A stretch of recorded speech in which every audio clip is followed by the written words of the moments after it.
mahilig ako mag-malling. Eto na. So guys, siguro nakikita nyo rin to. Nadadaanan somewhere. Small malls. Rhinestone art. Kita yung design dito rin sa box. Pipili kayo ng design. Ako guys, may hilig sa snowflakes. Ako, gusto ko yung design na snowflakes. So, ang materials niya, ito lang siya. Ayan. Parang may pandikit. Pandikit siya. Tapos, yung mga stones. Dr. Stone. Ayan. Parang siya, ayan na. Ito yung lagayan. Ito yung parang pen. Dito mo tutusok yung mga, yung pandikit. Yung pandikit niya muna. Tapos yung stone. Tama ba? Ayun. Tapos ito yan. Ayan yung mga rhinestone. Then ito yung pandikit. Ano siya?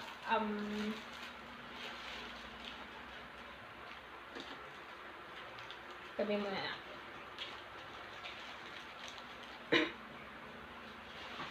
So, shimmery, glimmery yung stones niya.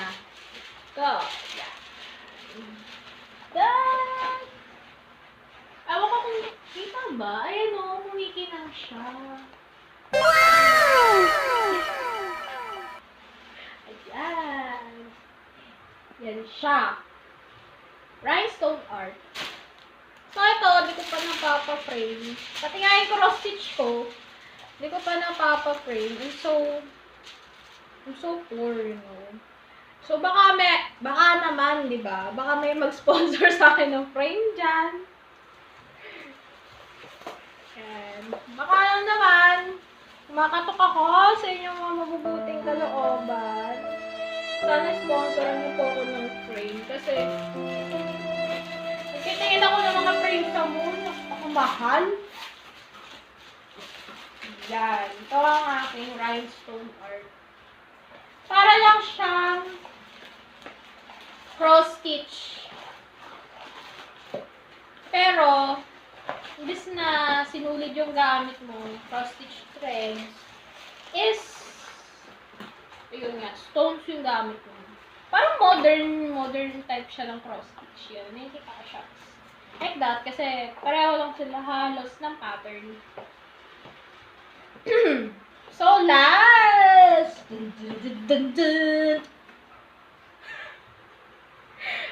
Ay, ako, malapit na talaga ako maging tagagawa ng sarili kong sound effect. Ito, painting by number. Wow! Tapos siya, last night ko lang siya natapos, guys. After mahigit 1 year of purchase. Napakatagal niyang gawin. Ang sakit pati sa mata, pero worth it siya pag natapos. Dapat nga matapos mo siya within 2 to 3 months after may open. Yun nga, dahil nga busy sa work, busy sa kung ano-ano, ayan, hindi ko siya madalas magawa. Ito yung paints. So, may number dito, yung canvas. Meron ding number yung paints. So, guys, sa sobrang tagal ko siyang ginawa, natuyo na yung ibang paints. Ang ginawa ko, hindi effective yung water eh. Pag sobrang tuyo na niya talaga, as in, nagaganon mo na yung buong pintura, plastic na siya. Lagyan mo alcohol, effective. Natutunaw. Ayan. Ayan.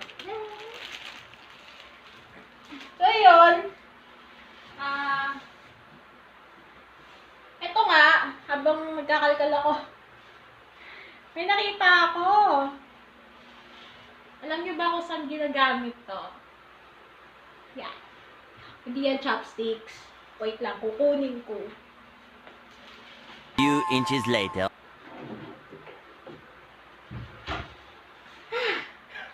So, yun. Ito ay ganchilyo. Pang ganchilyo.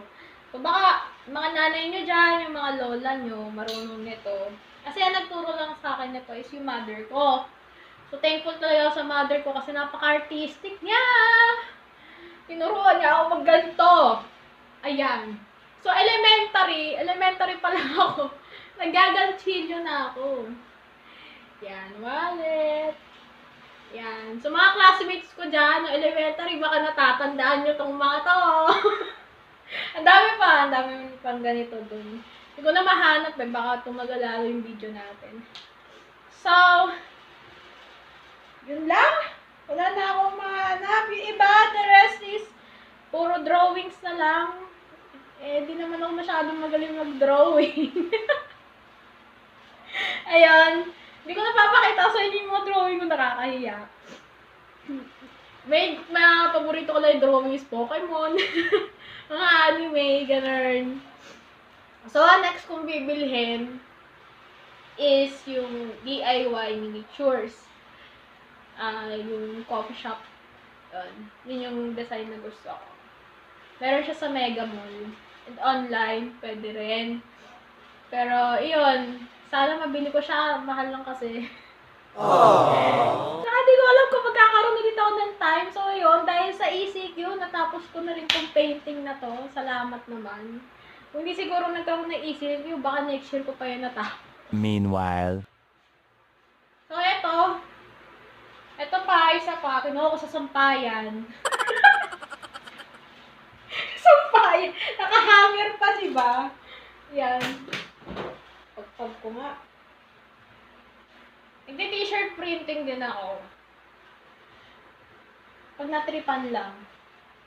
Dati kasi nung high school kami, kasama to sa lesson namin ng TLE. Dami ko nang na-print din. Hindi lang dalawa to. Yan. May kita nyo, suot ko yun minsan. Yan. T-shirt printing. Silk screen. Pero meron din yung yun, silk screen. Pero ito, ano to? Pinainting ko lang gamit yung brush. Ayan. So, yun guys. Sana may natutunan kayo. Tsaka sana nag-enjoy kayo sa aking mga artworks. Kahit di naman ganun kagandahan. Meron pa pala ako isang art na alam na gawin. Favorite ko rin kulayan dati yung mukha ko. Makeup, you know. Pero ngayon, hindi na ako masyado nagme-makeup. Kasi, mas okay pala pag natural. Hi! Wow! Yun. Kasi, medyo nagkakaroon ako na allergy sa makeup. Yun na! Bunso! Next vlog! Abangan ko kayo. Bye! Wait lang pala. So, ayan, naka 200 subscribers na tayo! 200 na tayo, guys! Thank you sa lahat ng sumuporta. Shout out sa lahat ng kaibigan ko. Pero ngayon, shout out ko muna yung jowa ko. Hi, Miggy! Bye-bye!